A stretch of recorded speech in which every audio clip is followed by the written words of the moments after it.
It was a packed room as residents got a chance to hear from a series of panelists and finally address their concerns. I don't think they're taking into account all the community's concerns in building this new modern building, which we want, right? But we wanted to also have that historic sense. Tonight, a room flooded with concerns as the city of Harrisburg hosted its first town hall after releasing the renderings of the Broad Street Market. That building is very important to everyone, even to myself, who as a child went through that market. July of 2023, the brick building of the Broad Street Market burned down after officials say a ceiling fan sparked the fire.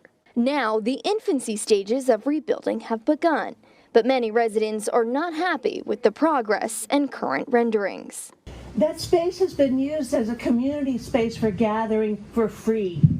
One of the most successful. I think that they're trying to modernize and replace a lot of the historic part of it. Many residents are now asking for change. I was saying that they need to create like a committee so that they can have the input from the community involved in the repairs that need to be done. Mayor Wanda Williams says they already have a committee in place, but would be willing to add more. We just need to comprise it of 13 people. Now, if you want to add 2 or 3 representatives from the meeting tonight, I have no problem with that. She invited those interested in joining to reach out to her office. It's more than just the Broad Street Market. This is like part of Harrisburg City. It's historic to us, and we need to be involved in the recreation of all of this, you know, to make sure it's done right. The Harrisburg Architectural Review Board will have to give the green light before they begin building. That's another issue. Then I'll have to talk to Harb and ask them what we need to do.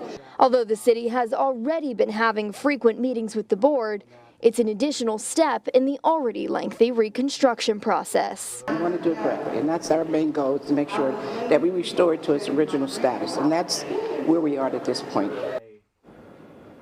Now, if you have concerns about the current Broad Street Market plan, you can reach out to the mayor's office, the Harrisburg City Council, or bring a written statement right here to the Broad Street Market. Live in Harrisburg, Taylor Hess, WGAL News 8.